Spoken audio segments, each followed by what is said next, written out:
Awesome. So welcome everyone. I'm very excited for this tasting. I have one of my good friends, Ben Baranow, joining us, and hopefully a new friend, Connal Mackenzie.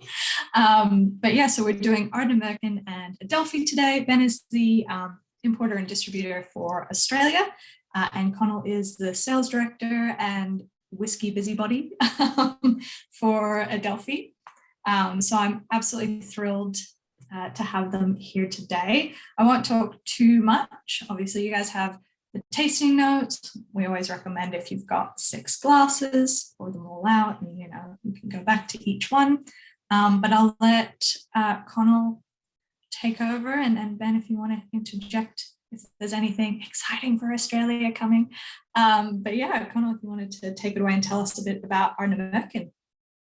Thank you, Emma, Oliver, and yeah, Ben, I might as well say thank you to yourself as well.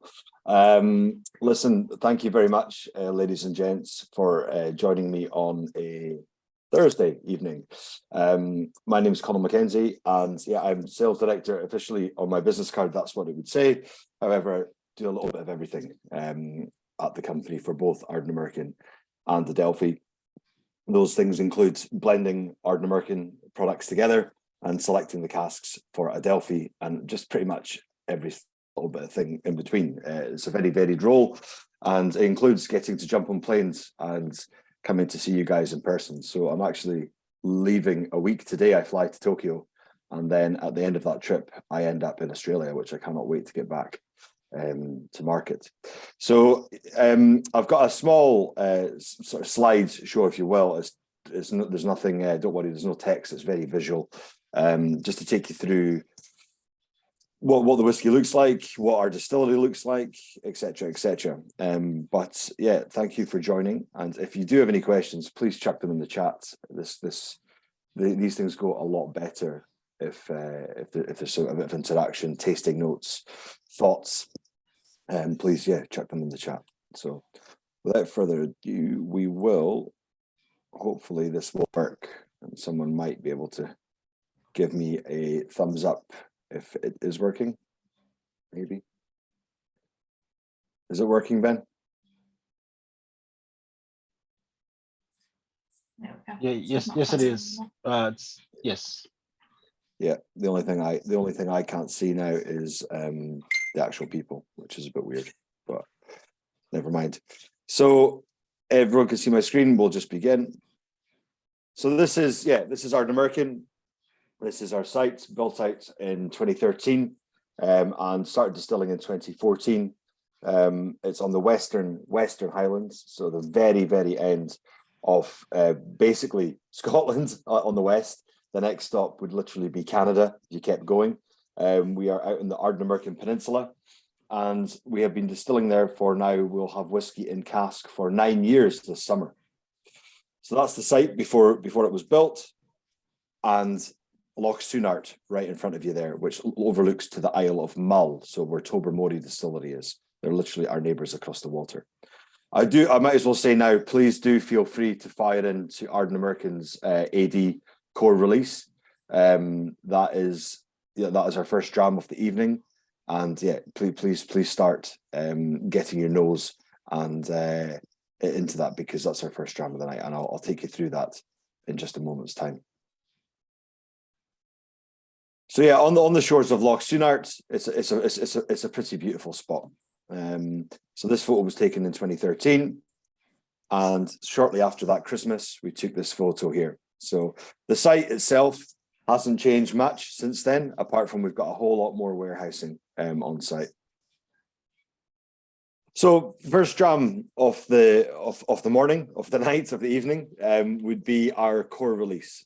So this is something that we set out to establish as a house style, a core release. What does Ardnamurchan taste like? This is something that I would be looking to offer you, or to pour you behind a bar or at a festival.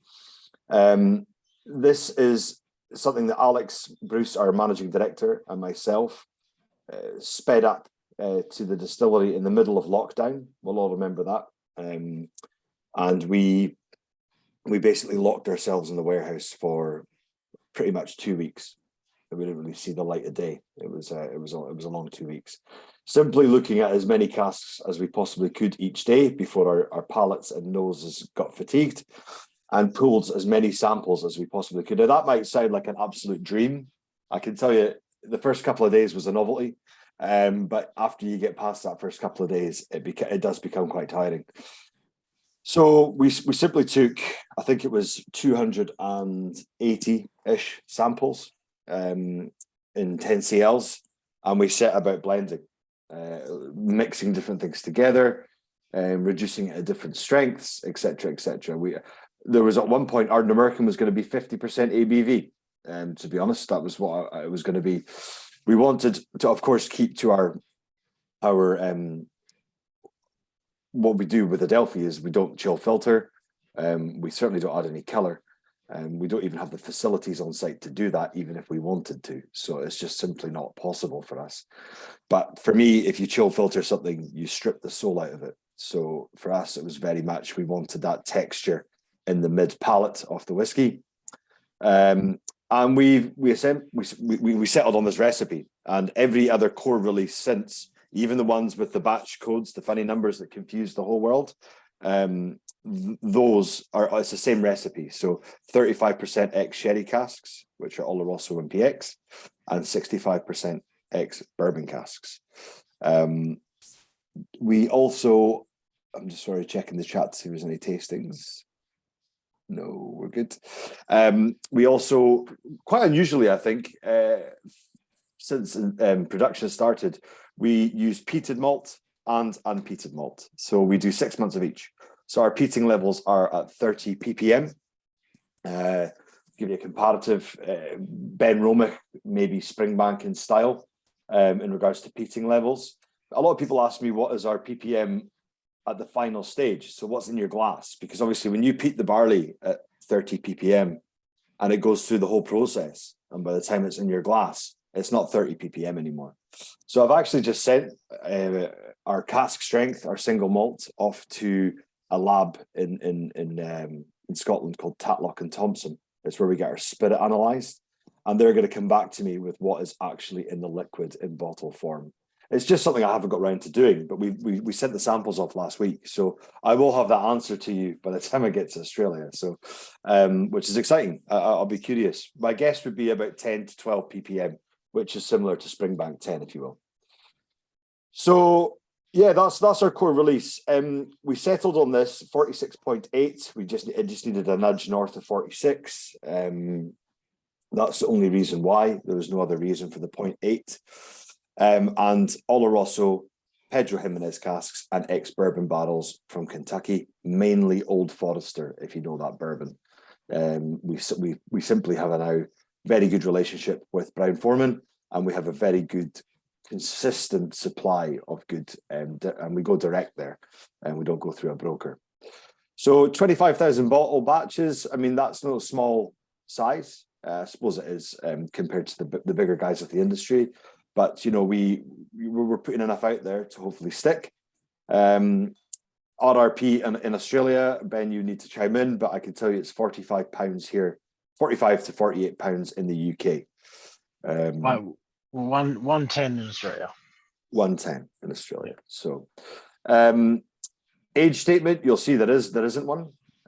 Not for any particular reason. The fact that we want to appeal to whiskey enthusiasts and people who maybe, you know, don't understand age statement whiskies as well. You know, we're a reasonable sized brand. We're producing 400,000 litres of alcohol a year. And to give you an idea, that is currently more than Springbank are doing. And that is it was more than what Kilchoman were doing up until very recently. So we're making a reasonable amount of liquid, all for a single malt brand. Bear in mind, we are not selling off to blenders yet. I mean, I don't know if we will. I don't think we will. We never designed it to do that. But yeah, we sell the odd cast to independent bottlers, but everything else is mainly for us, which is great. Cool. We've got some lovely orange bitters. Is a great one. In fact, we've actually, who's that? Oh, that's Oliver. Yeah. Okay. So yeah, orange bitters is something that we talk about a lot. Orange peel, orange bitters is what we talk about a lot. And actually, Dave Broom was the one that actually originally put us onto orange bitters in our whiskey. Saltiness, yes, I should talk about the saline quality. No idea where it comes from, mind you. Obviously, we're on the Loch Sunart, which is right down by the coast, the furthest western point in the British mainland. That's all great. Does geography make a difference to your flavour? I'm not going to paint a pretty picture to say that the sea spray comes in and lands on our casks, and that's how we get salt in our whiskey, because, well, we're not idiots, are we? I'm not painting a fairy tale story here. We're not Disney.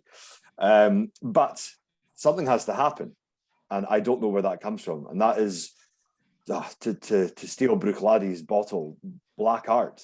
Where does it come from? No one knows. But I think that's the key thing about whiskey, is sometimes not knowing everything. There's something nice about that. So our mash tun at Ardnamurchan is 10,000 litres. And we have a 2-ton mash. And if it would just stop doing that. Oh, it's had a wobble, sorry guys. I think your chat box might also be in the way. Oh, I'm only seeing this phased out section. Does that go? Can you see that now? Yeah, it's gone now. So yeah, 2-ton mash, 10,000 litres of water, hot water at various stages of temperature, so we don't shock the barley. We're trying to extract the sugars.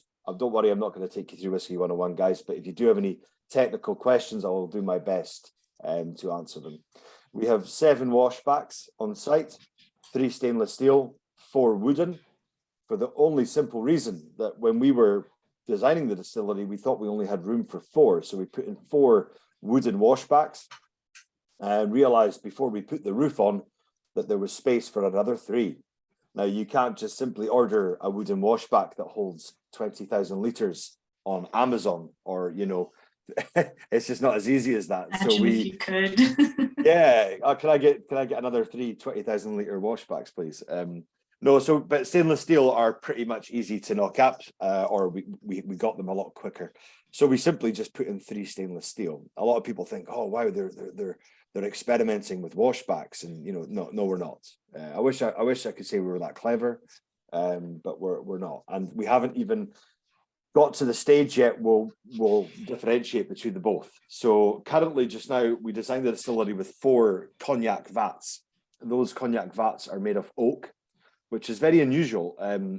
Usually it's pine, Oregon pine or Douglas fir is what we call standard washbacks.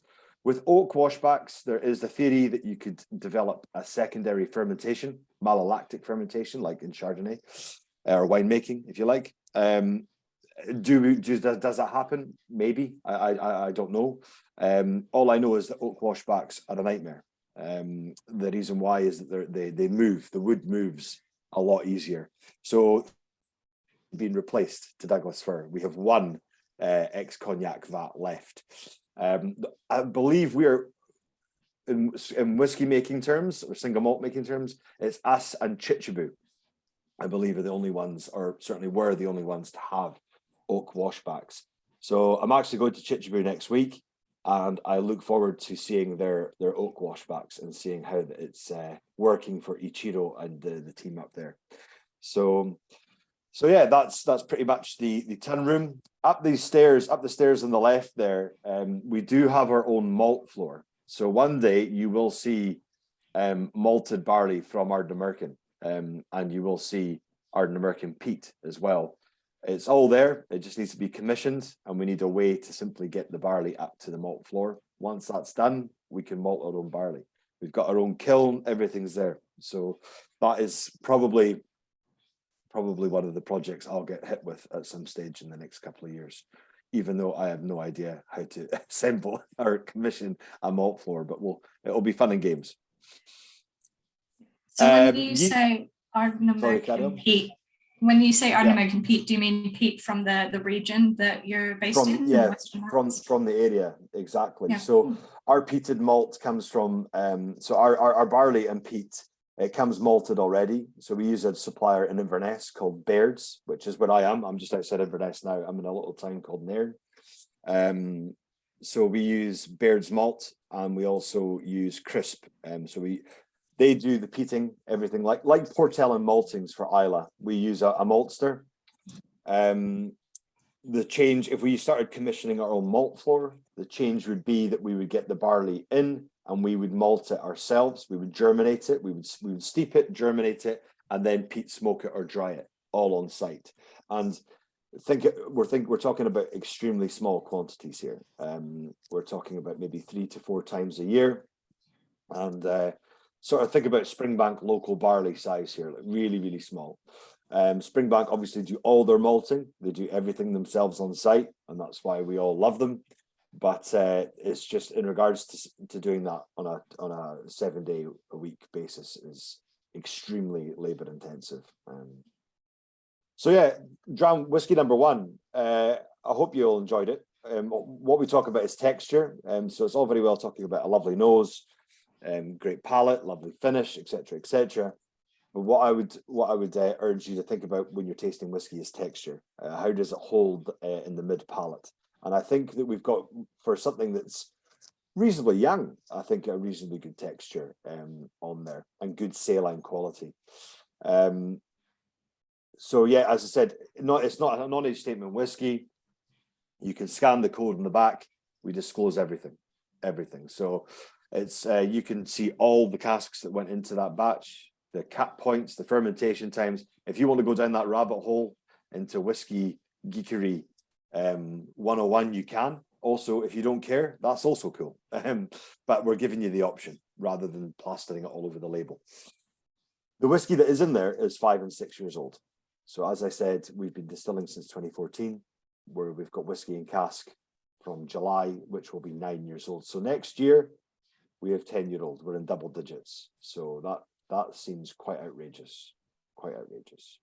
Sorry, there's some questions coming in here, so I will start reading. Please have a tasting note. Terry's chocolate orange, yeah, great. Is texture something that is there from the first day? Yeah, I might as well just dive into this question. Texture, I have no idea. All I know is that we make the best spirit we possibly can.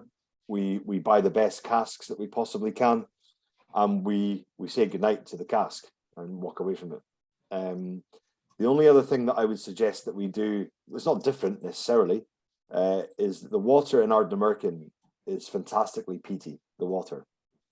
So if you think, if I put 5 glasses of water in front of you, one from Ardnamurchan, one from London, one from Barcelona, Sydney, and Japan, and align those glasses of water up in front of you, there's no doubt in my head that anyone would be able to pick apart. They might not know what the differences are, but they would certainly be able to tell you the difference, and they are different. Ardnamurchan water, when you run it, if a cottage next door to the distillery has not got a filter in place, the water will come out and it will look essentially muddy. It's clear, but it's brown. There's absolutely nothing wrong with the water per se, but it's just coming straight off the hill, straight off through the peat bogs. So it's very soft, peaty water. We take that water and use it for our production, of course. Now, production water has nothing to do with the flavour, because all you're doing with production water is putting it in a still and cooking it, and like a big kettle, you're boiling it up. So you strip everything out in that regard. But my argument would be is that we use the same water off the hill, we put it through a very small UV filter, and we reduce our casks from still strength to filling strength with that water. So say 69-70% down to 63.5. So that's a reasonable percentage that we're using our water off the hill to reduce our casks with. And that water does have texture, it does have weight, it does have salinity. So I'm not saying that's where it comes from. I'm just saying it's a possible angle that not many people talk about. Because you talk about water affecting flavour in whiskey, a lot of people rubbish it. And I do as well, especially with production. But I never really thought about it in reduction. So I think it's a worthy shout to talk about. Yeah, Benromic, salty butters, viscous quality. Which course, yeah, viscous. Yeah, that's what we like to hear. These are great words that we like to hear, and we hopefully associate them with our spirit. Okay, time for another whiskey. Indeed, time for another whiskey. Sorry, I should have said, am I coming across okay? Because I tend to talk quite fast. So if you can't understand me now, I'm not going to rewind, unfortunately.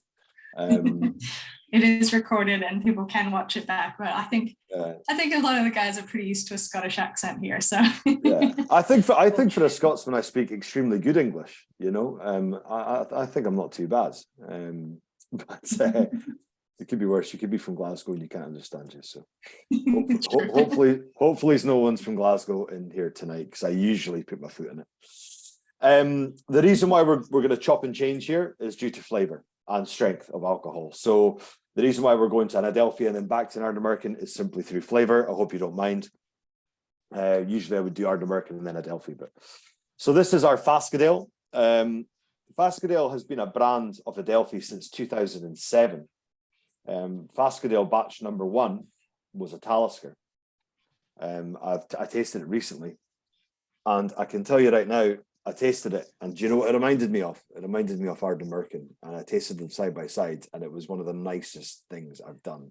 And I wouldn't normally say that, because obviously Talisker is like one of my fantastic, you know, I love Talisker whiskey, it's great, but trying them blind, it was quite unbelievable to do that. And that was Talisker batch 1, so that was a 10-year-old back then. And it's been many different distilleries over the years. It's been Tobermory, it's been Talisker, it has been Clynelish, it has been what we're drinking now, which is a Highland Park. This is a named Highland Park, so this is on the label.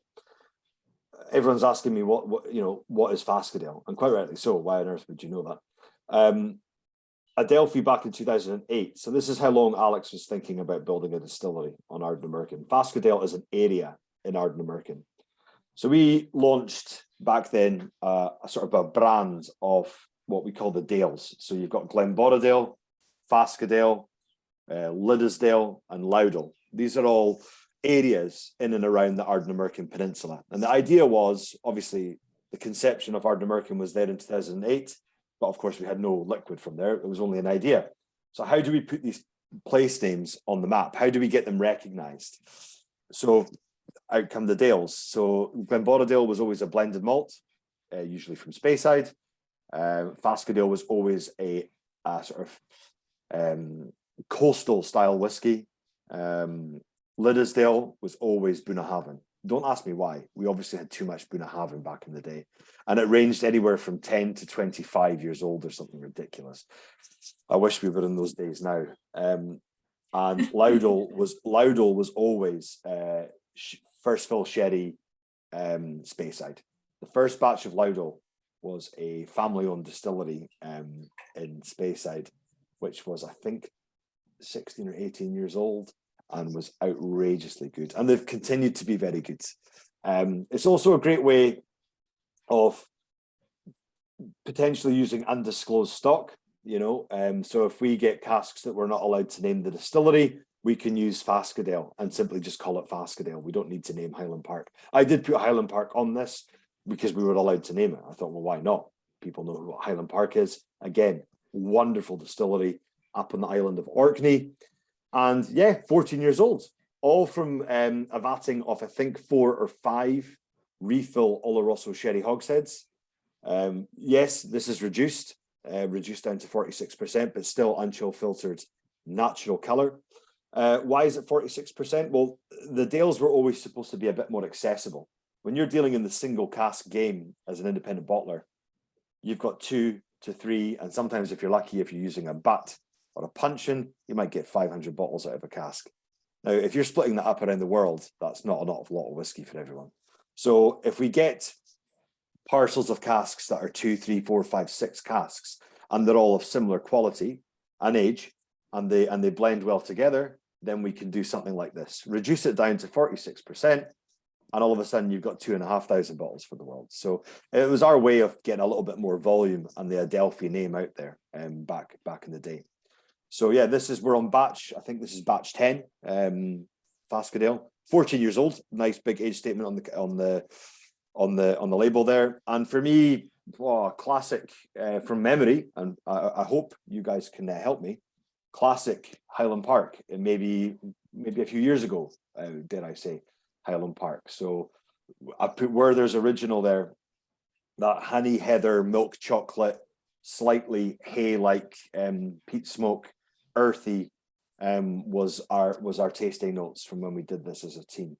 I don't know if that's ticking the box there or not, but yeah, I definitely get bee pollen. I don't know if you've ever had just like the pollen, and it's this like not quite sweet, but honeyed in some kind of way. I never would have picked that it was refill Oloroso, that's for sure. I would have said it was ex-bourbon.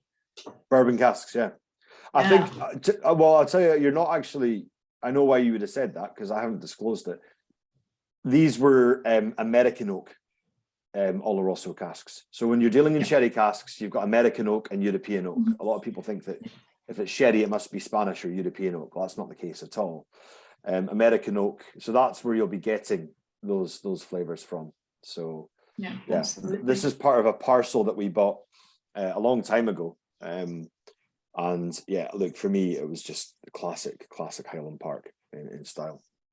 Would it have been picked up just after Highland Park offloaded a whole bunch of stock? Because I know back in like 2017, they just like offloaded heaps of casks that they didn't felt fit anymore.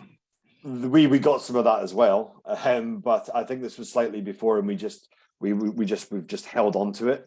And I just sort of went, well, we could do another Fascadale here. We haven't done one in literally 5-6 years. Let's do a Highland Park Fascadale. And yeah. Oh, that's it. Honey and milk chocolate, perfect. So people are getting it.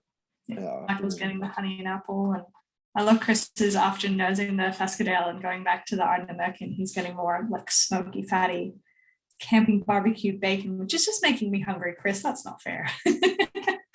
So are you saying you're getting that from the Ardnamurchan, the smoky, fatty? Yeah, he reckons it's coming off the Ardnamurchan.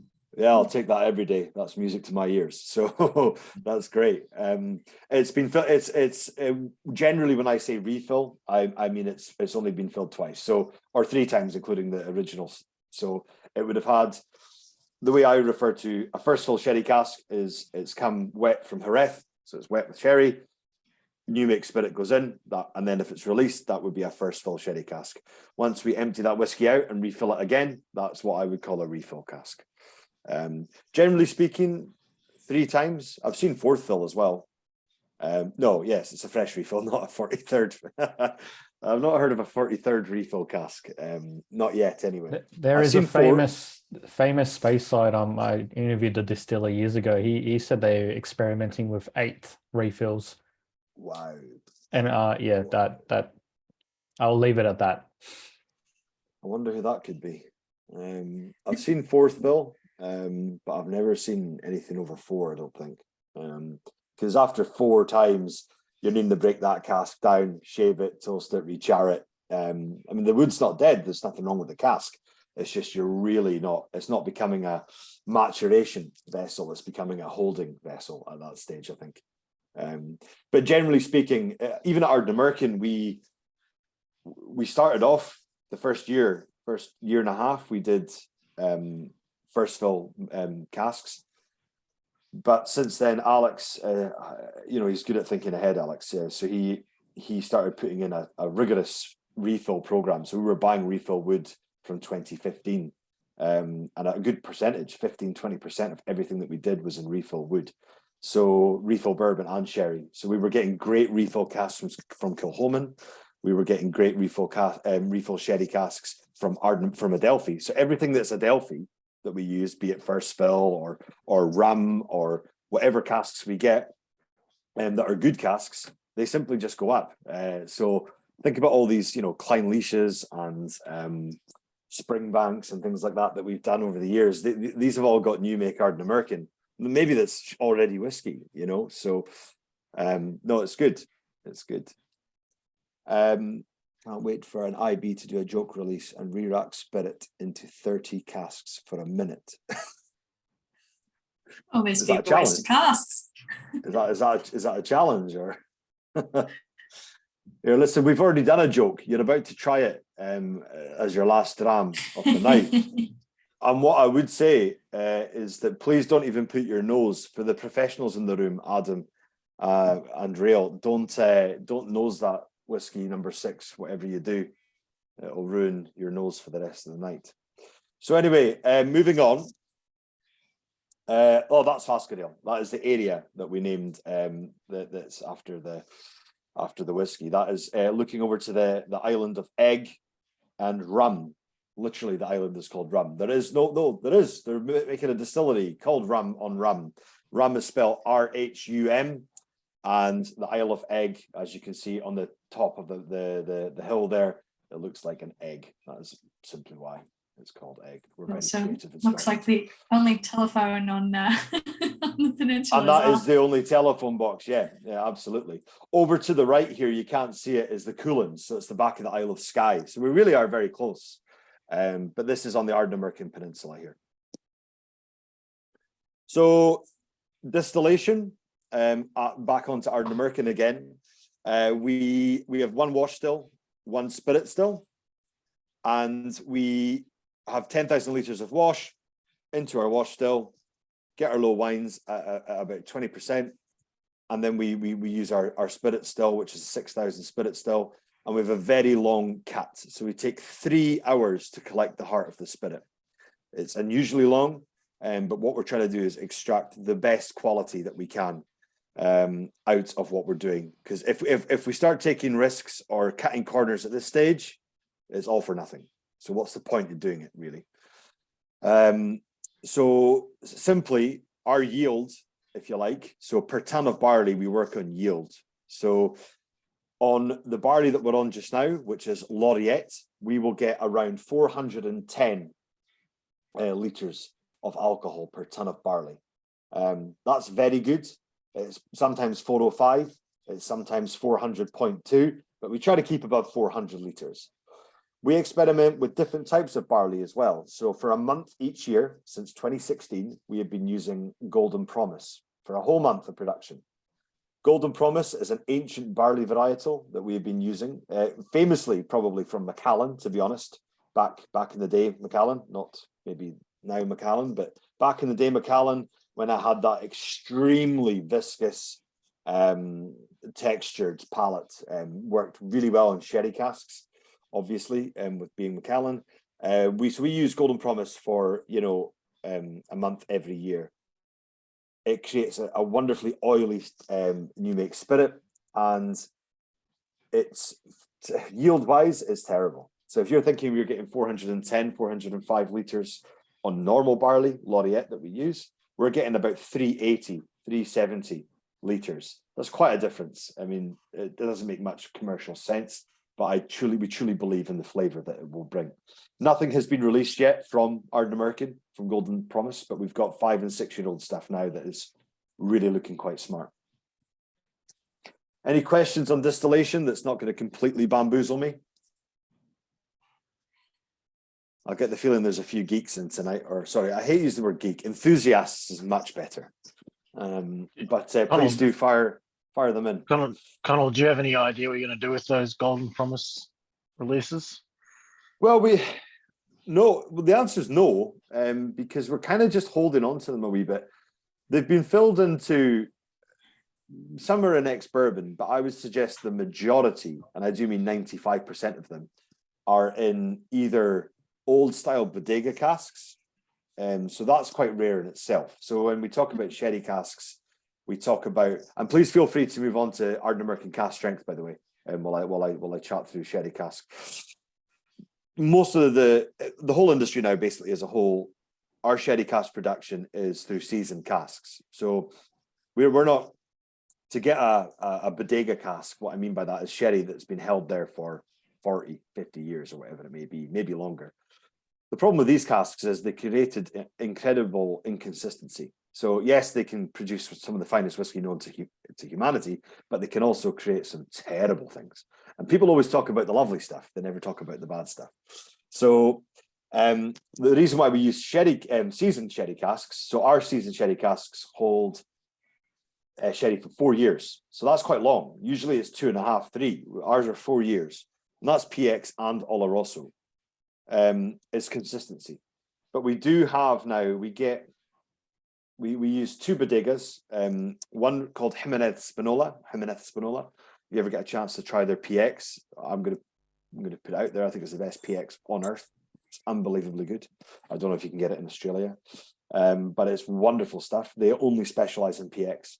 So we've been filling that Golden Promise new make into these old bodega PX casks that we get. So I'm hoping one day that we've got something pretty special on the horizon. Sorry, I'm just seeing a question come in from Chris there. Are these stills new commission stills, or sorry? They are new stills, and they were made by Forsyths in Rothes. We were offered, I think it was a Caperdonic stills. Can't remember. We were offered some stills, but we decided to go for our own. So yeah. Any other questions on distillation?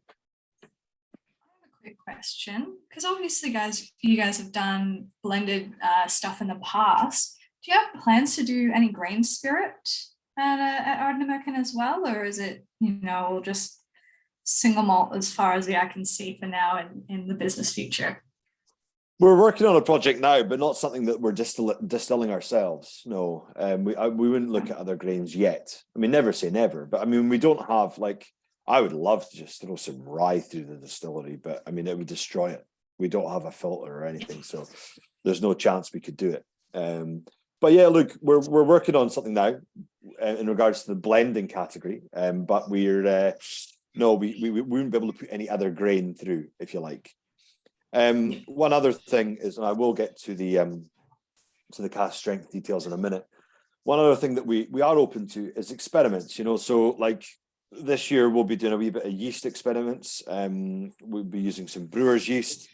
We'll be changing out 2 weeks of production to make some pretty extreme stuff towards the end of the year. I can't really disclose much more than that because it's not finalized yet, but it's pretty exciting.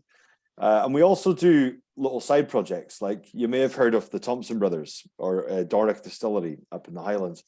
So they're very good friends of ours, and I was literally in Limburg in Germany. It's a big whiskey festival in Limburg.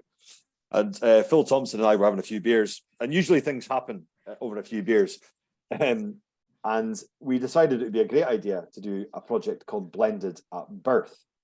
And Blended at Birth is simply, you take your 2 new make spirits from each distillery and you blend them together before any maturation has taken place. And you fill them into the casks, and away you go. So you've simply got 2 new make spirits made from the same field of barley, going through each distillery, then blended and filled. Now, half of those casks went to Dornoch to mature, half the casks at Ardnamurchan to mature. Who knows what's going to happen? Who knows what we're going to call it? The current winner in front is called Ardnoch. So we'll see what happens there. Emma, you've got a bottle there. Please tell me. I do. So Highlander in Tetsuya did a bottling. He came across a barrel that had been filled with the new make spirit of Macallan. Was it Macallan? No, Glenturret, Clynelish, Dalmore, and Glenmorangie, I think it was. And that was blended new make before it went into cask. Blended new make and filled into a barrel. So Incredible. It's single cask blended malt Scotch whiskey, and it is phenomenal. It's super cool. It's so interesting and unique. So I'm really excited to try what you guys have laid down, because I think it's, because we always talk about new make spirit is like the core identity, the DNA of a whiskey from each distillery. So yeah, I think it'll be really interesting to see. Really cool. I'll have to give you a taste when you're down here. I was about to say, make sure you take that bottle to the tasting. I would love to try that. I've never heard of that. And literally the Highland Inn's about half an hour from my house. So yeah, cool. What a great story. There's also a single blend as well. I don't know if you've heard of a single blend, but the only single blend that we've done is I think as Adelphi is Lochside. So Lochside used to do malt and grain, and if it's from the same distillery and it's blended at birth, it's called a single blend. So yeah, there is a few oddities out there. But moving on from single blends and outrageously weird stuff, hopefully this isn't too weird. This is our Ardnamurchan cask strength, bottled in February 2022, AD 0222.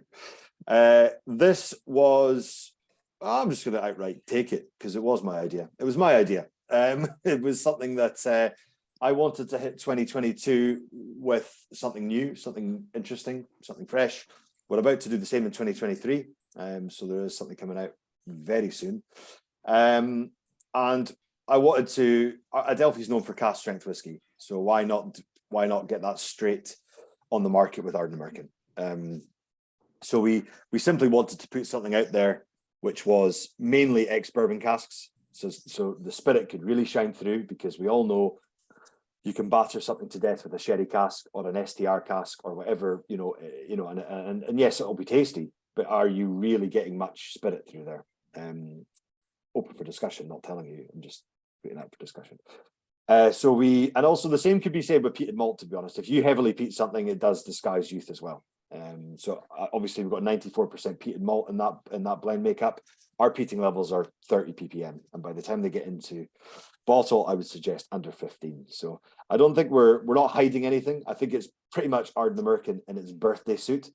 I think it's it's high ABV. Yes, it's 58.7 natural strength and chill filtered, and it's 6 years old. This whiskey, off the top of my head, I think it was 6 year old, mainly peated bourbon barrels that we put in here, and we top dressed it with ex sherry casks, bats and hogsheads. So for me, that was the whole idea behind this whiskey. It was extremely successful in regards to the feedback that we were given. So we blended another one quite quickly after that. We did one in September to try and keep it on the shelves, to be honest. There was a whole reason for it. So yeah, not massive batches. I think this one was about 13,000-ish batches. Yeah, 13,460, and the similar for the other one. And it made its way around the world. It's not drinking at 58%. Yeah, it's what I would call danger whiskey, to be honest. It's and yeah, great news, guys. You're picking up on the creamy, the mouthfeel, which is what we're going for. So that's great. Yes, something I noticed with this one and with the original one was this like custard puffs, like profiteroles. Yep. But like custard filled, very much consistent between the two. Great. Oh, that's all. These are all good and lovely things to hear. So, so yeah. Look, tasting notes. Obviously, just keep firing them in. In regards to the cask strength, obviously we talk about bourbon casks, sherry casks. At the beginning, Alex is fairly traditional kind of guy. He wanted to. You can go two ways when you start making whiskey. You can throw it into every wood known to man, and you can pick the best one and then focus on that. Or you can say, look, let's just make good spirit, and we'll focus on the traditional side, ex bourbon casks, ex sherry casks, and we'll see what we can, what's at the end. Obviously, it's risky, but you've got to believe in what you're doing and the casks that you're buying and the way that you're distilling. We got a little bit.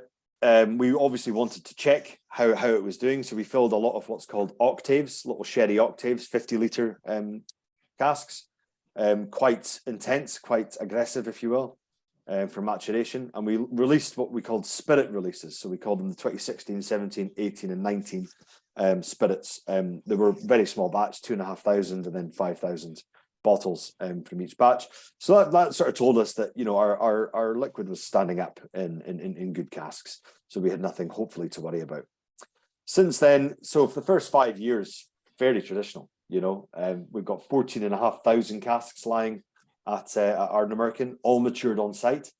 That is, to give you a comparative, I think that's more than Springbanks just now, which is nice to say.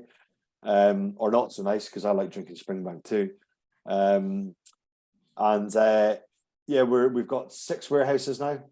1, 2, 6 warehouses, and yeah, it'll all be matured on site, and we take it down to our Adelphi warehouse in Fife to bottle, and away you go. The last sort of 3 years, maybe, we've been buying some different styles of casks. So we've got some Madeira casks, which is due to arrive hopefully very soon in the market. We've got some port casks, we've got some Sauterne casks, we've got some rum casks. To give you an idea, we've got 200 4-square barrels showed up at Ardnamurchan not that long ago, and it was one of the sort of happiest days of my life. I'm a big rum fan, but I'm a big 4-square rum fan.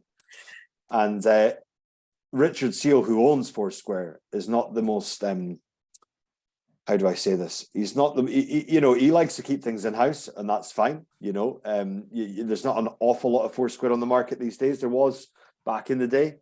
But to get empty 4-square rum barrels sent directly to the distillery from the Caribbean was pretty cool. And that all stemmed from our chairman was out having lunch with them in Barbados.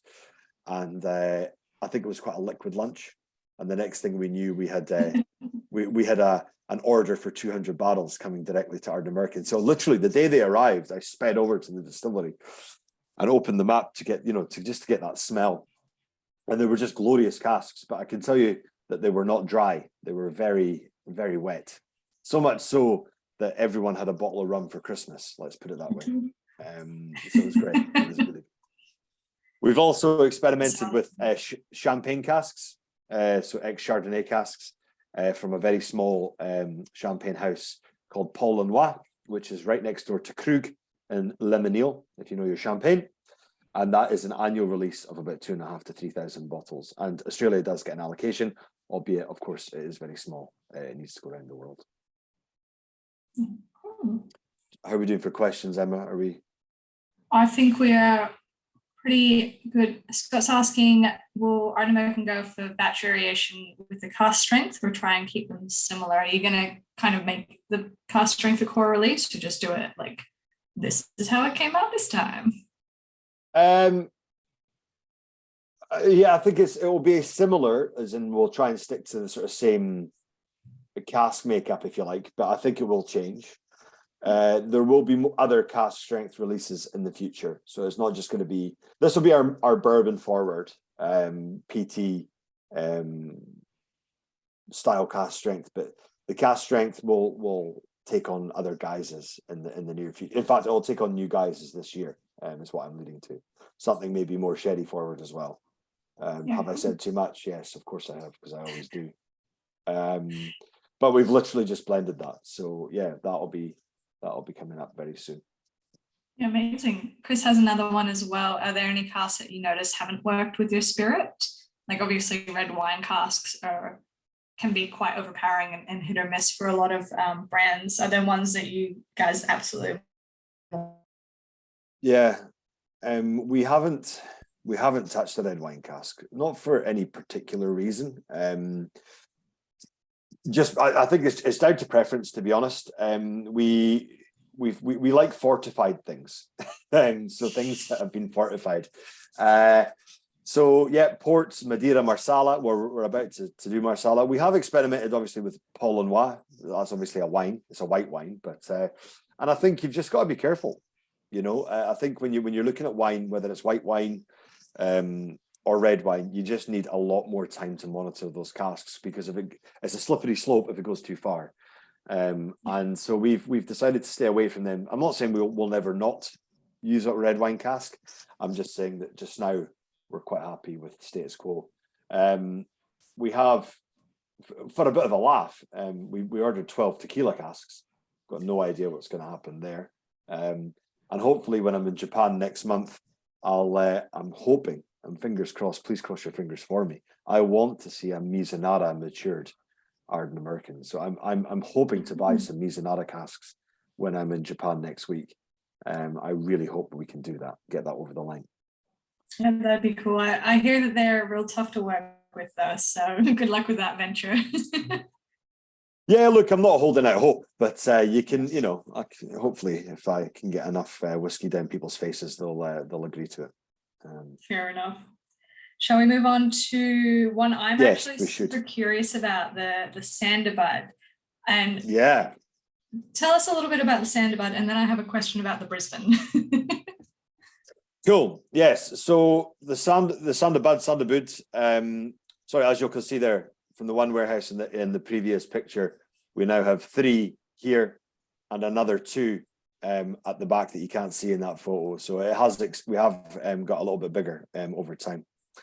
So Sanderbud is what we call a fusion whiskey. And I am getting to that slide at some stage in the next. There we go. Fusion whiskey is simply an idea, again, from Alex. He had this idea to blend Japanese single malt and Scotch single malt together legally for the first time. And I think we were the first people to do it. We were asked to do a bottling for a guy called Thomas Blake Glover, and the Glover was born. The original inaugural release was a 22-year-old. It had 28-year-old Longmorn, which was then teaspooned with something else that was over 22 years old. I think it might be Linkwood. And then obviously Hanyu, the very rare distillery, which was from Ichiro's family. That was the Glover. Oliver's holding that bottle of Glover batch 2, 3, maybe 14 or 18-year-old. This is the 18-year-old. 18-year-old. So we're actually, Glover's gone from a 22-year-old's Hanyu Scotch mix, which was the inaugural release. And back then it was like, I don't know, it was like retail for 800, £1,000 or something. And for that kind of whiskey, it's quite astonishing, really, for the liquid we used. It's now, obviously, we don't get Hanyu every day. So we're now on Glover Batch 5, I blended. And the way we do fusion whiskey is you simply can't take single malt Scotch whiskey out of Scotland unless it's in a bottle. Highly illegal. It's one of the most protected alcohols on earth, along with champagne in France. So there's very strict guidelines what you can and can't do. There is a way you can get it out of Scotland, is that you simply make it a blended malt. Now, that is what we call in the industry teaspooning. You can choose to physically record that through our HMRC by putting a teaspoon in it.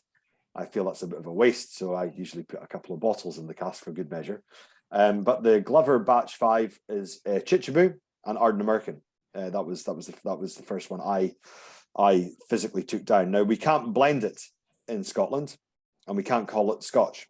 So you have to actually blend it in England, would you believe? So I drive down in my Volkswagen Caddy van with 2 casks of blended malt, Ardnamurchan and Linkwood at this point. And for whatever reason, there's a lot more distilleries in England now that are a lot closer to the border, but no, we drive all the way down to Norfolk, down to the very bottom of England to blend this whiskey, which is where the Chichibu is sent. So the Chichibu is sent to England. I drive down with 2 casks of Ardnamurchan, blended malt. We blend the casks together and we drive back up the next day.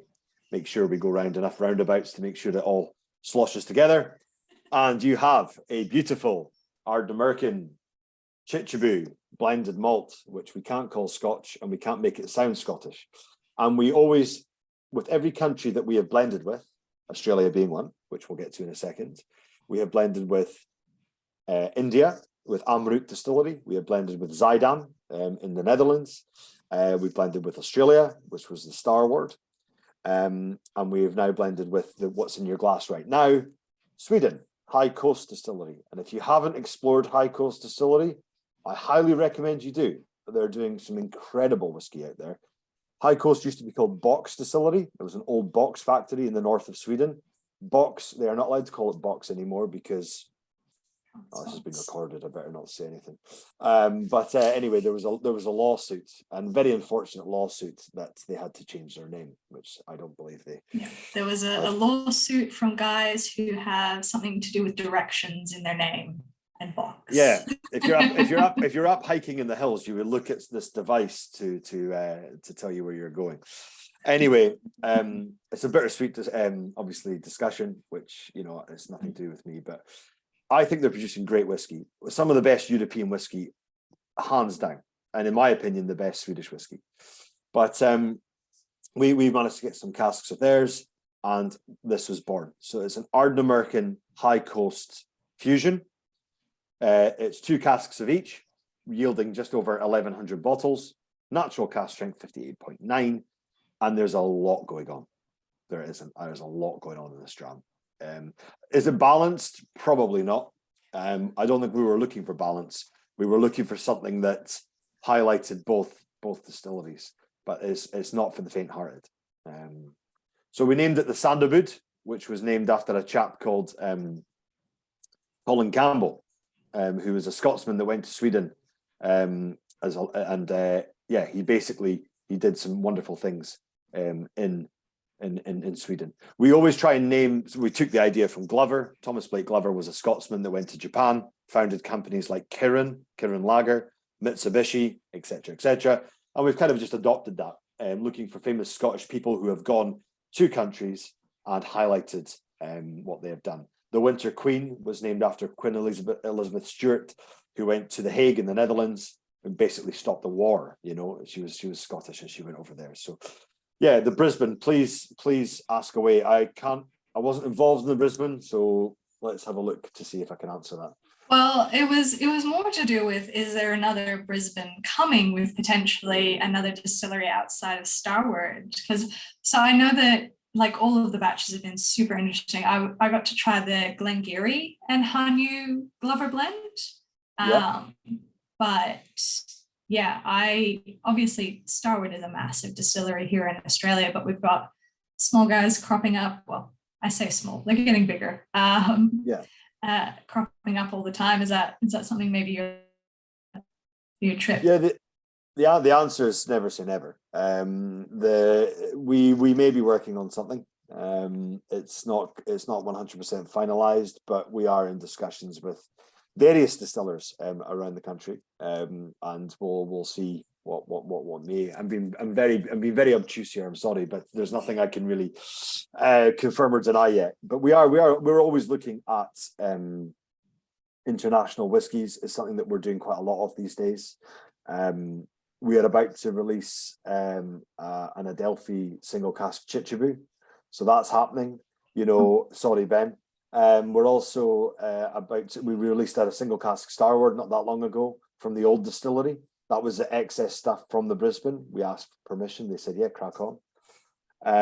Archie Rose. Yeah, I really want to go to Archie Rose. We're going to Sydney for a day. I don't think I'm going to get a chance to go. I would love to go. But yeah, there's lots of interesting stuff happening in Australia, and we'll make it happen. We'll make it happen. Are we going to go? Yeah, we'll make it happen. Oh, we've got people. That would be great, because I know that we've literally got less than 24 hours in Sydney, so that would be amazing if we can. That's all you need in Sydney. We'll do it on the shots fired. Shots fired. They didn't like that. Emma, you have to retract. I'm there all the time for work, so we'll do it on the Friday night. Okay, let's do it. So yeah, basically the answer is yes. We will blend more with Australia, and yeah, you'll be seeing that soon. But back onto the Sandalwood. What's the thoughts? Any tasting notes? Any do you like it? Because it is it's a pretty full-on dram. It's 6 years old. You know, it's quite sprightly. It's quite full-on. It's not for the faint-hearted. Let's put it that way. Yeah, I'd love to see what you guys think, because I smelt it and I tasted it, and it reminded me of this dessert that I had in Italy. And it's the most like absolutely random. It's specific to this one region of Italy, but it's called the pesce di prato. And it's like a donut shaped like a peach, rolled in sugar, filled with custard, and then just doused in peach liqueur.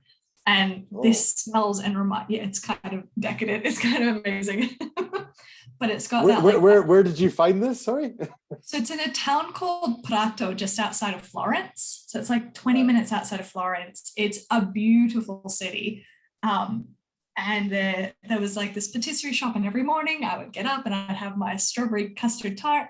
But they also, that's their specialty is I tried making it once, and the recipe was like 10 pages long. So I was like, no, I'm good, thank you. Like, I don't have time for this.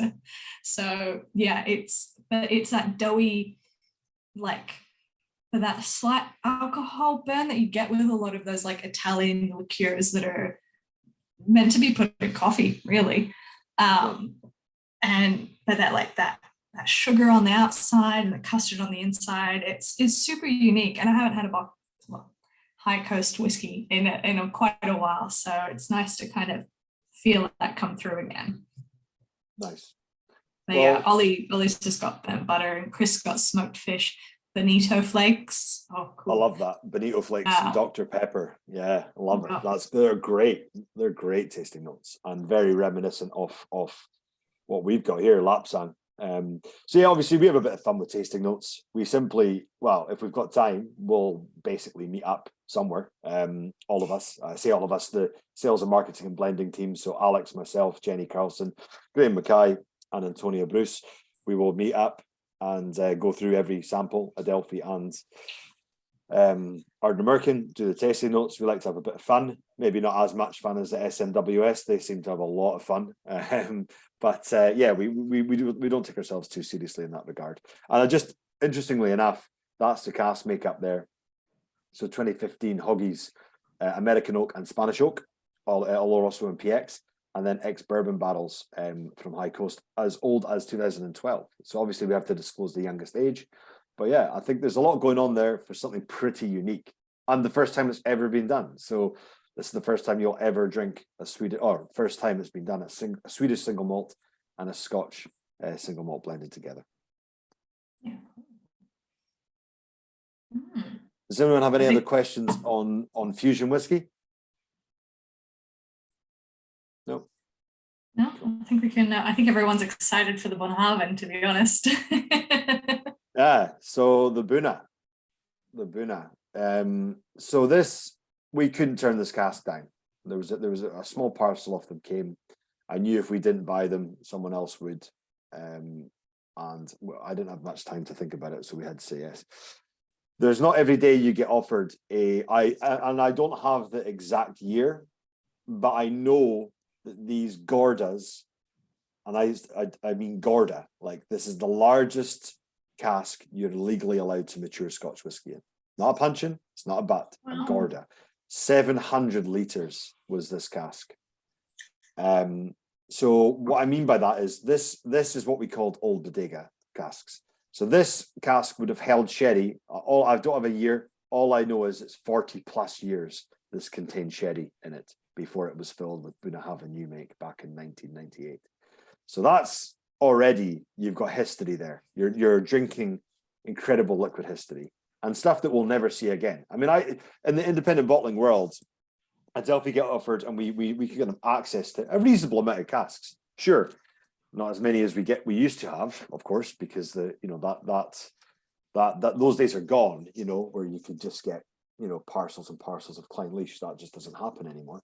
But, to see a Gorda of anything is extremely rare, especially containing old style sherry. So we had to jump on it. Now these casks, I cannot tell you how big they are. Ben has seen it. He's seen the cask. They're just huge. And yeah, just to give you I think I've got a wee cask. Yeah, so that doesn't even, it says punch in 500 to 700 litres. Once it's 700 litres, it's simply known as a Gorda. But that's to give you an idea of the size of these things. Wow. What would you say, Ben? What is it, 6 foot? More than 6 foot in height? Well, I'm about 6'1", and it comes up to on end. It come up to about my eye level. Right. Yeah. So not far away. Yeah. They're big. They're very, very big. Oh no, we need to go back the way. Are those the big ones you see in wineries that are standing up with sometimes the roof open rather than on its side? In sherry wineries. Yeah, like almost like a vat, but not. No, they're what are they called now? Maybe they are called Gordas, but these were part of the original Solera system. So these would be the ones that they top up to keep the sherry going for as long as possible. Hence why this could be the sherry cask could be 60 years old. I don't know, but all I know is it's guaranteed over 40. It didn't come with a whole lot of paperwork. But yeah, look, to bottle a Bunnahabhain, which is arguably one of the finest distilleries on Islay. At natural strength of Yeah, just say that 53.5. again so we can clip it. One of them. Oh no, it is. I mean, old Bunnahabhain's just outrageous. But what you'll hopefully get with this whiskey is you're tasting. It's cheesy, it's corny, but it is liquid history. It's whiskey of old. It's got that real leather tobacco cigar box vibe. Flat Coke. That's reasonably ambitious, but yeah, it's almost got like a umami style flavor to it. So it's got that savory edge. To be honest, I'm really wanting a dram of it. I don't think I've got any. You've got me. I really don't think I've got any.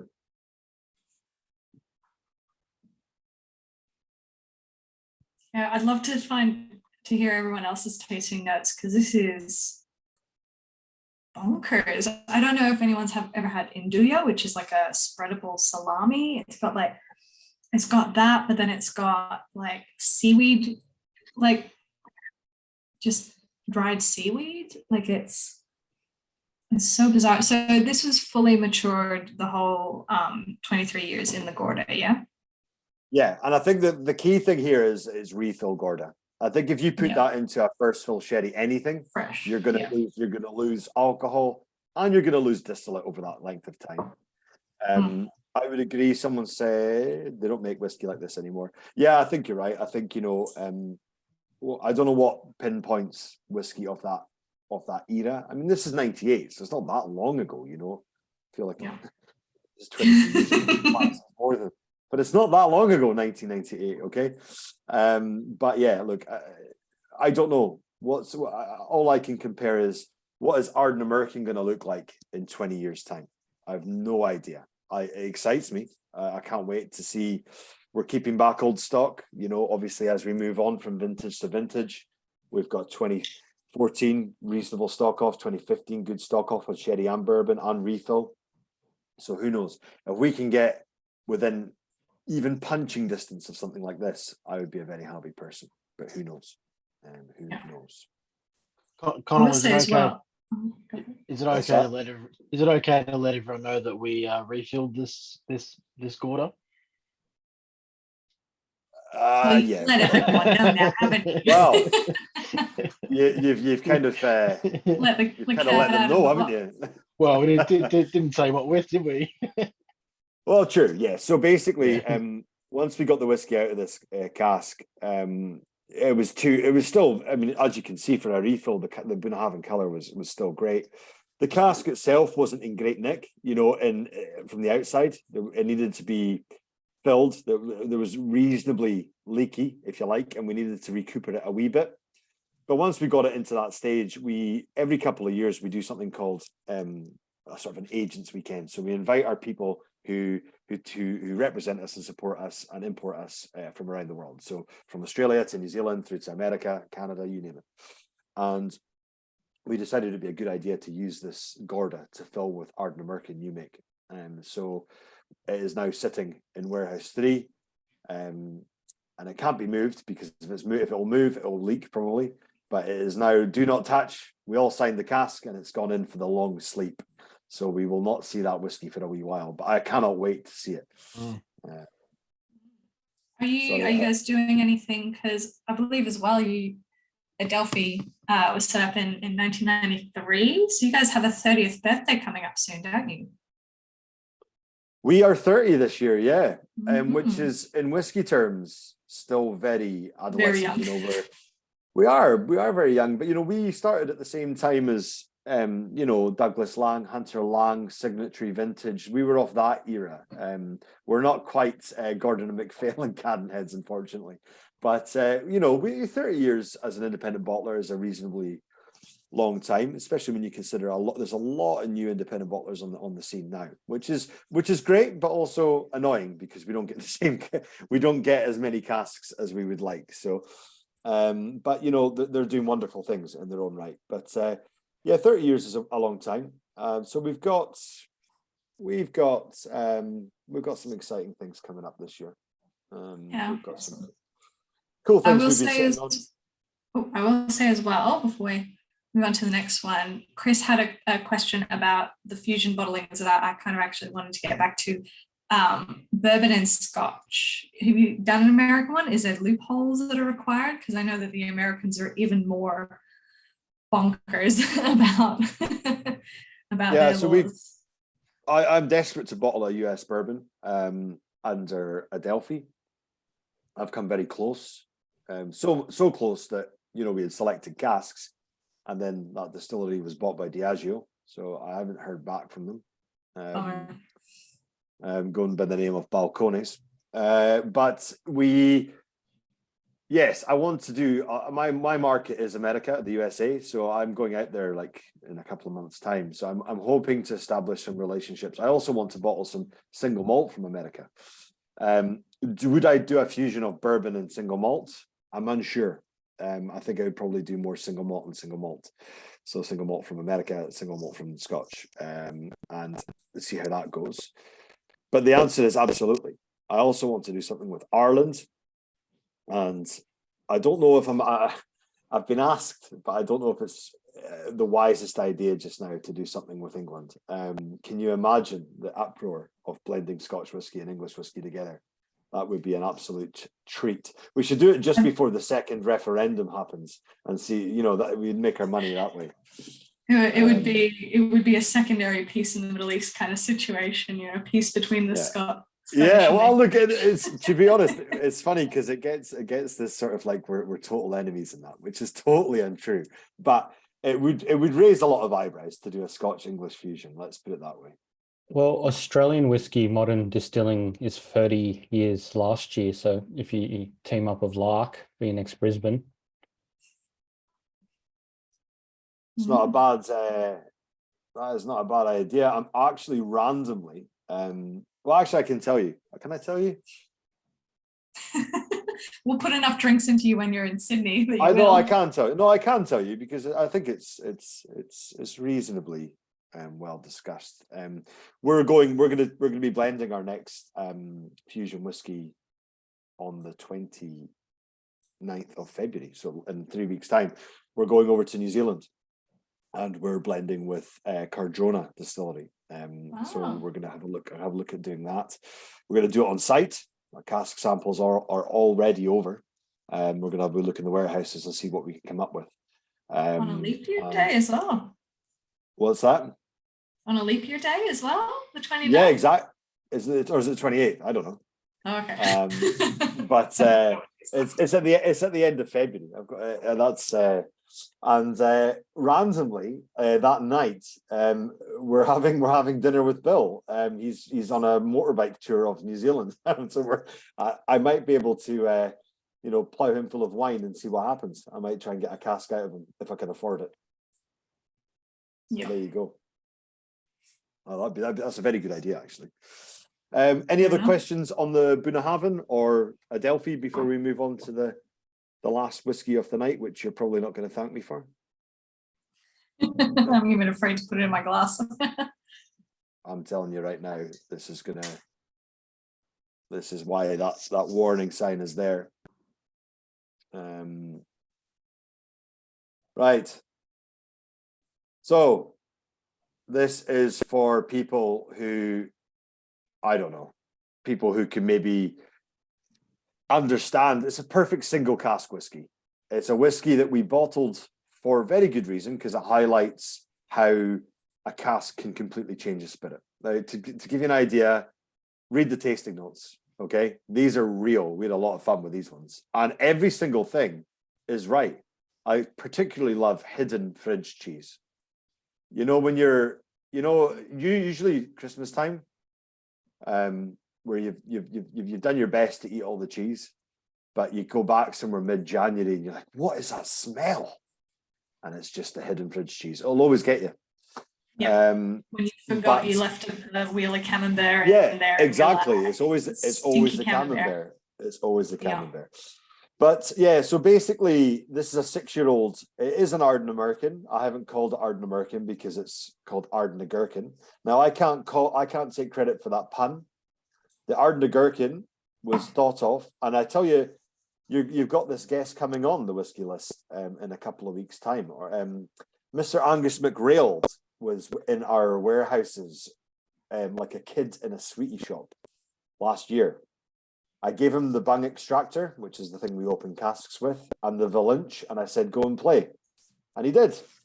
And literally 3 casks in for choosing some Ardnamurchan to be bottled by the Whiskey Sponge, he found this cask, a cask that I have never found, never known about.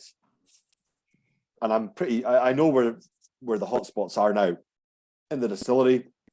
He found this, of course he found this cask. And he said, I think you're going to want to come up here and smell this, because I don't think it's right. And so we nosed it. We were like, oh no, what's going on? What's happened here?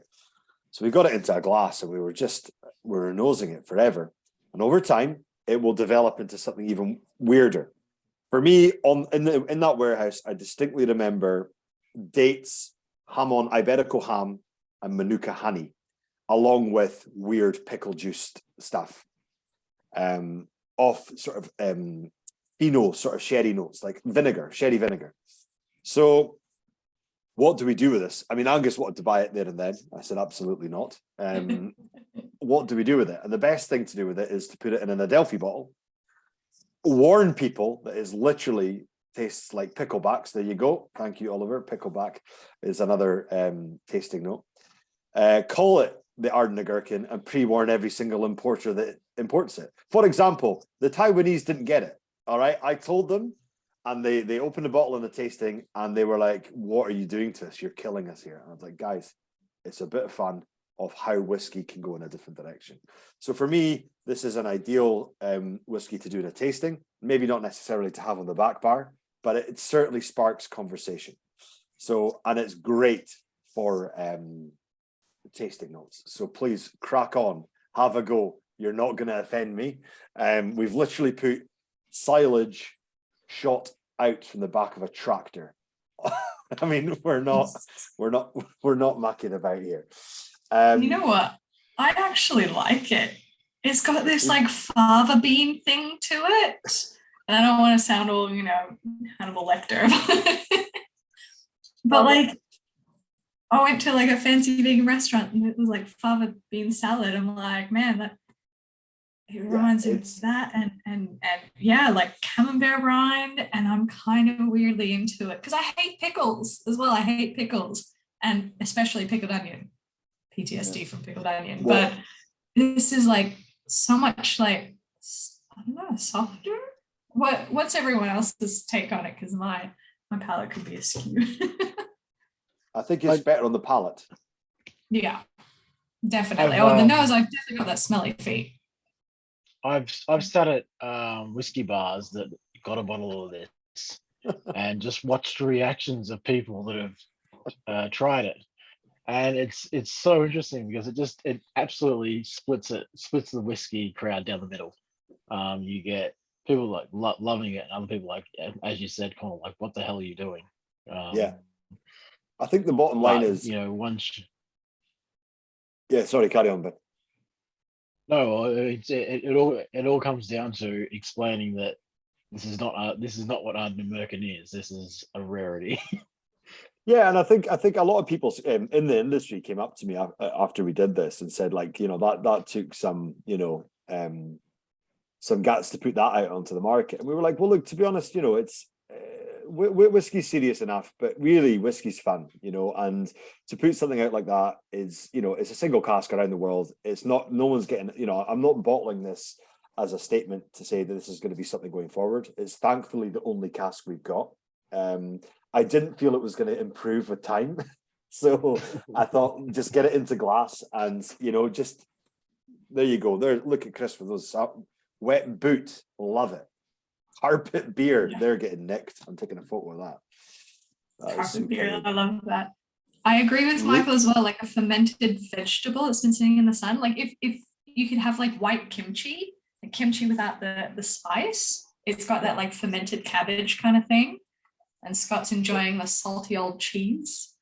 It's the kind of whiskey that, just throw your Glencairn in the fire. There's no point in trying to wash it. Just throw it in the fire, let it go. say goodbye to your glassware. You know, it's Smells Oh, like yeah. glass. we poured this at the London show, the whiskey show in London. We had it on, and you know, everyone was like, "Oh yes, here we go." The Ardnamurchan's here, and so many people literally were tasting it, and then they had to go back and trade their glass in because they could, no matter how much water they added to it. But this is you'll understand now, hopefully, why we had to finish on this whiskey. There's no way on earth we would have put this in mid lineup, because that would have been the end of it. And Connal, just I asked you this earlier before everyone was in, and I think it'd be okay to ask you again your theory on why it went like that. So this was an ex-Adelphi cask. So this wasn't a cask that we've been buying like through our bourbon cask supplier or sherry cask supplier. This was an ex-Adelphi.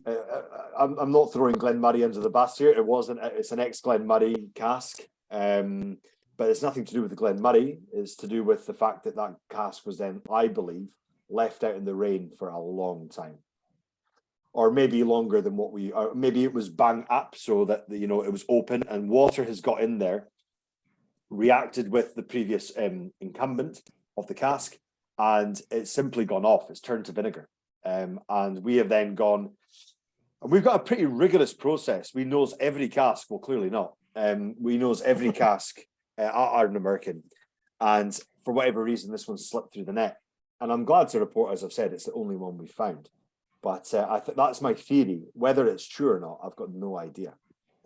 You could try the sister cask next to it, the cask number down, 67, I think it's cask number 671, 673. You could try the whole row. Nothing's like it apart from this one cask. So that tells me that it has to be the cask. So yeah, simply that is my theory on it. Yeah, you should trade a bottle of this with Peter Bignell down in Tasmania. Peter's got this absolute bonkers whiskey he brought to the Canberra show that we were at, and I remember we had our glasses the next day and we're like, the hell is that smell? It's like, oh my God, it's a glass across the room, still smells of Peter's whiskey. And then he was using a pipette to put in people's glasses. It was wonderful. Gee whiz. Well, that's the votes in. Have I frozen, or is it Emma? Let me know, Emma, I think Emma's frozen. Might give it 30 more seconds and we can share the results. It really can. It's just magic. Magic with alcohol. Emma, you froze. We missed the entire. Oh no! Tell us about burnout again. God, sorry, I'm still trying to figure out my internet, even in a new place. Yeah, so Peter's. I don't even think it was a Bogan burnout. We've lost her again. Yeah, she lasted well. Just to recap, so Peter Bignell, he makes single malt whiskies. He focuses on rye. He's kind of known as an alchemist. Serving it using a pipette, like frozen again. Yeah, we lost you, Emma. Long story short, it's still wobbly. So Bignell recycles everything. He was on a Gordon Ramsay Amazon TV series where he actually fed the barley that he smokes in a washing machine tumbler. I don't know if we get a chance when you're down in Tassie. You'll get to meet him on the Hobart show. But he reuses everything. He's made a whiskey using burning sheep shit to peat his barley. And he made Gordon Ramsay work for him on that day, so that was fun. But the Bogan burnout is his experiment where he wanted to test the limits of where ppm would go in terms of the human palate. Version 1, you cracked the bottle and almost everyone in the room lost their palate for like 2 weeks. Version 3, which is what I think Emma's talking about, is you can now put a drop in your glass and it's like higher than any octomore, but it's palatable still. He's tried to submit it to the Guinness World Records for the highest ppm whiskey ever made. It's quite phenomenal. I'll ask him to bring a sample when you go to Hobart. Wow. Okay, treat with caution. This man definitely deserves the Ardnamurchan. There's no doubt about it. Yeah, so look, I think from my point of view, I just wanted to say thank you very much for tuning in this evening. Maybe I'll get the privilege to meet you in person in the next couple of weeks or next month or so. I will be in Tasmania, I will be in Melbourne, and I will be in Sydney. So who knows? There's several events happening. I'm not alone. I'm wheeling out the big dog. Mr. Alex Bruce is coming along with me. So just want to say thank you very much. And Brisbane, sorry, yes, we're going to Brisbane. Yeah. Sorry, yeah. But I can see that the Bunnahabhain has taken the crown. I think, has it? Has everyone voted? I think. Most people voted. There might be a couple stragglers, but yeah, the 86% voted for the Bunna, and then we have a tie for the second and the third whiskey. Yeah, do you know what? That's music to my ears. If our 6-year-old whiskey's taken on a Highland Park, then I'm all good with that. Sure. I'll take that any day. Yeah. Just quickly, so in the coming days, as we mentioned, Connal's coming to Sydney. I think I shared the date before, Friday, the 10th of March. We'll do a tasting of slightly different selection of whiskies that Ben is currently preparing. What else we got? And then, yeah, we'll see you for the Hobart Whiskey Show as well, which would be great. And like you said, you'll be in other parts of the state, Brisbane and Melbourne, running around, no doubt, visiting a few bars and causing chaos. Alex loves hanging out in Sydney, Melbourne bars as well. So good times. Yeah, we've already been in touch with Barrow, so that was the last time. Last time we were there was when we were all getting kicked out of the country because of lockdowns were just happening, and yeah, it was a busy night. One more bit of housekeeping. If anyone's looking for any bottle here, we hopefully might be able to find all of them. Not all of them. Some of them were limited to just the one bottle we cracked today, and that's it. But if there is a particular bottle you're looking for, just drop me an email, oliver@thewhiskylist.com.au or emma@thewhiskylist.com.au, and we will chat with Ben and see if we can raid his Melbourne bond store and see if we can grab any extra bottles out, if that's okay, Ben. We can sort something out, I think. Yeah.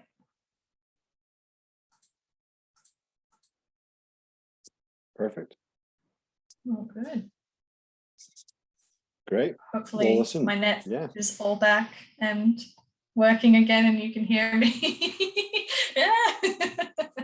But yeah, thank you so much, Connal, for joining us and taking us through Adelphi, obviously one of the top indie bottlers that we get here in Australia. So send us more. Well, we will. There's always stuff in the plans, and watch this space because there's a few things heading your way. It should be arriving next week, right, Ben? Well, the boat's arriving next week. The container will then get unpacked, and so it's probably more likely the end of the month.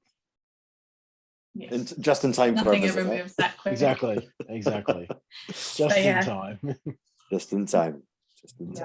But yeah, thank you so much, and thank you, Ben, for joining us. And thank you. And yeah, thanks everyone for tasting them. But we will see you at the next tasting. Connal, we'll see you in Australia very soon. See you soon. Looking forward to grabbing a dram. But Good yeah, stuff. thank you, everyone. Thanks.